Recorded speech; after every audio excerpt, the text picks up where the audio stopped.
नरेंद्र दामोदर दास मोदी ईश्वर की शपथ लेता हूं कि मैं विधि द्वारा स्थापित भारत के संविधान के प्रति सच्ची श्रद्धा और निष्ठा रखूंगा। नमस्कार। कोरोना संकट के बीच 30 मई को मोदी सरकार 2.0 के 1 साल पूरे हो रहे हैं। मोदी सरकार 2.0 ने इस 1 साल के दौरान कई ऐसे फैसले लिए जो राजनीतिक तौर पर एक असंभव सा फैसला दिखता था। इसके अलावा कुछ ऐसे फैसले भी थे जो असंभव तो नहीं दिखते थे पर कठिन जरूर थे, लेकिन सरकार ने जनता से मिली भरपूर ताकत का सही उपयोग किया और कई ऐतिहासिक फैसले लिए। आइए मोदी सरकार 2.0 के कुछ ऐसे ही बड़े फैसलों के बारे में जानते हैं। नरेंद्र मोदी सरकार के दूसरे कार्यकाल में नागरिकता संशोधन कानून बड़े फैसले के तौर पर देखा जा सकता है। 10 जनवरी 2020 को इसे पूरे देश में लागू कर दिया गया। इस कानून से पाकिस्तान, अफगानिस्तान और अन्य देशों में रह रहे हिंदू, सिख, बौद्ध, पारसी और यहूदी को भारतीय नागरिकता मिल सकती है। इस कानून में किए गए बदलाव को लेकर देश भर में कई महीनों तक विरोध प्रदर्शन हुए, लेकिन सरकार अपने फैसले पर अडिग रही। नरेंद्र मोदी सरकार ने लगातार दूसरी बार सत्ता में आते ही सबसे पहले मुस्लिम महिलाओं को 3 तलाक से निजात दिलाने का कदम उठाया। मोदी सरकार ने 3 तलाक पर पाबंदी के लिए मुस्लिम महिला विवाह अधिकार संरक्षण विधेयक 2019 को लोकसभा और राज्यसभा से पारित कराया। 1 अगस्त 2019 से 3 तलाक देना कानूनी तौर पर जुर्म बन गया। मोदी सरकार दूसरे कार्यकाल में लिया गया एक ऐसा फैसला था जो पिछले 70 सालों से असंभव माना जाता था, लेकिन बीजेपी के लिए ये मुद्दा जनसंघ के जमाने से ही सबसे बड़े मुद्दों में से रहा है। केंद्र सरकार की अनुशंसा पर राष्ट्रपति रामनाथ कोविंद ने जम्मू कश्मीर को विशेष राज्य का दर्जा देने वाले अनुच्छेद 370 को खत्म करने का प्रस्ताव मंजूर किया और जम्मू कश्मीर और लद्दाख को 2 केंद्र शासित प्रदेशों में बांट दिया गया। मोदी सरकार के इस फैसले के बाद कश्मीर में एक देश, एक विधान और एक निशान लागू हो गया। मोदी सरकार ने अपने दूसरे कार्यकाल में ट्रैफिक नियमों को कड़ा बनाने और सड़क हादसों को रोकने के लिए देश में मोटर व्हीकल एक्ट 2019 लागू किया है। इस सख्त कानून के तहत अब यातायात नियमों का उल्लंघन करने वालों पर कड़ी कार्रवाई शुरू हुई।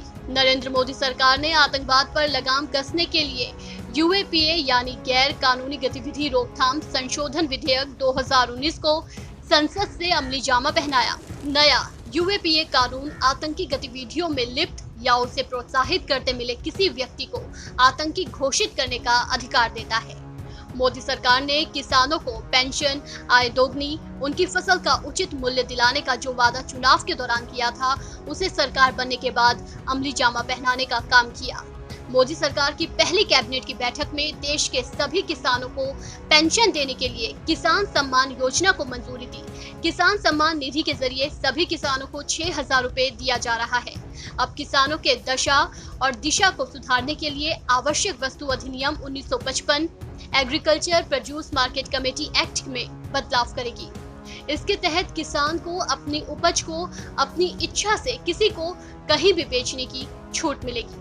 देश की बिगड़ी अर्थव्यवस्था को पटरी पर लाने के लिए प्रधानमंत्री नरेंद्र मोदी ने हाल ही में 20 लाख करोड़ के पैकेज का ऐलान करते हुए आत्मनिर्भर भारत अभियान की भी शुरुआत की। इस फैसले से भारत चीन की तरह आत्मनिर्भर बनने की दिशा में आगे बढ़ेगा।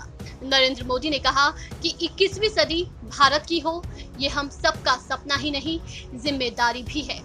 इसके लिए आत्मनिर्भरता के रास्ते पर चलना होगा। मोदी सरकार ने देश में आर्थिक सुधार की दिशा में कई अहम कदम उठाए। सरकार ने 10 सरकारी बैंकों के विलय करके 4 बड़े बैंक बनाने का ऐलान किया। Oriental bank of commerce, United bank का पंजाब नेशनल बैंक में विलय किया गया। सिंडिकेट बैंक को केनरा बैंक और इलाहाबाद बैंक को इंडियन बैंक में मिलाया गया। प्रधानमंत्री नरेंद्र मोदी ने चुनाव में वादा किया था कि जल संबंधी मुद्दों से निपटने के लिए एकीकृत मंत्रालय का गठन किया जाएगा। यही वजह रही कि सत्ता में आते ही नरेंद्र मोदी सरकार ने जल संसाधन और पेयजल एवं स्वच्छता मंत्रालयों को मिलाकर जल शक्ति मंत्रालय बनाया। देश के हर भारतीय को साफ पेयजल उपलब्ध कराने के लिए जल शक्ति अभियान के तहत 256 जिलों के 1592 खंडों की पहचान की गई है। मोदी सरकार ने दूसरी बार सत्ता में आने के बाद one nation one ration card योजना को भी अमली जामा पहनाने का काम किया है। इस योजना के जरिए एक ही राशन कार्ड पर कोई भी व्यक्ति देश के किसी भी हिस्से में उचित मूल्य की दुकान से राशन ले सकेगा। केंद्र सरकार 1 जून 2020 से one nation one ration card सेवा की शुरुआत करने जा रही है।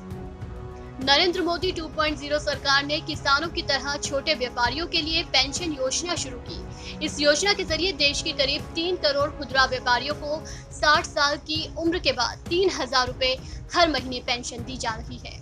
नरेंद्र मोदी सरकार देश की जनता को फिट रखने की दिशा में बड़ा कदम उठा रही है। प्रधानमंत्री ने खेल दिवस के अवसर पर फिट इंडिया मूवमेंट की शुरुआत की। इसके तहत स्कूल, कॉलेज, जिला, ब्लॉक स्तर पर इस मूवमेंट को मिशन की तरह चलाया जाएगा। इस खबर में फिलहाल इतना ही।